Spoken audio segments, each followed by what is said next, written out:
All right, welcome.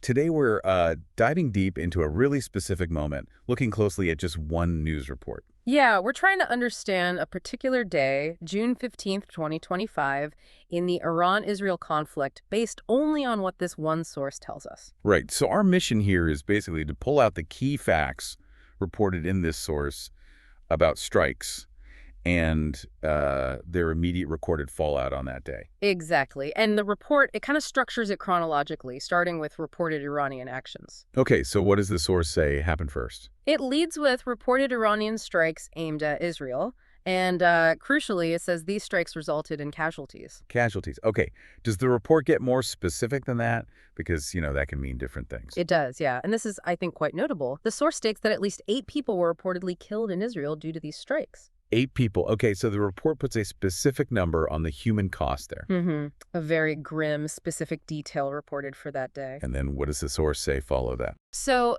the report then moves on to the response. It details Israeli counterattacks happening inside Iran. Okay, counterattacks. And the reported outcome of those. This is where the report highlights a different kind of impact. It mentions damage inside Iran and specifically points to an oil depot in Tehran being set on fire. An oil depot in Tehran itself. That's what the source reports. Yeah. Interesting. Hitting that kind of, well, critical infrastructure seems like a significant detail for the report to include. It does. Targeting infrastructure, especially something like an oil depot near a major city, it often carries different weight or implications compared to, say, military targets.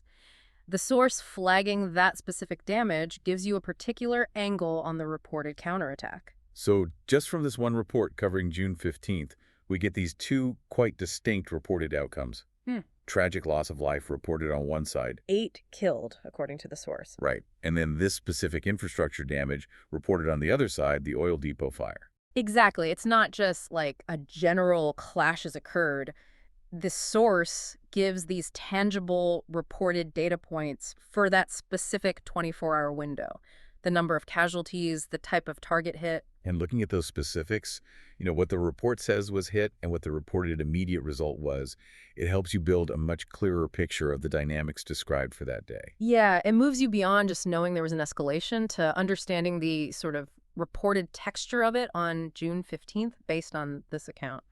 Okay, so wrapping up our dive into this specific news source then, we've seen a report on Iranian strikes leading to 8 deaths in Israel. Reportedly 8 deaths, yeah. And reported Israeli counterattacks resulting in damage, notably including that oil depot fire in Tehran. And connecting this back to you, the listener focusing on these specific reported events, the targets, the immediate outcomes described in the source, it's really key if you want to grasp how the situation was portrayed on that particular day. Right. It gets you closer to the reported facts on the ground, as presented by this source anyway. So here's something to think about, stemming directly from what this report detailed.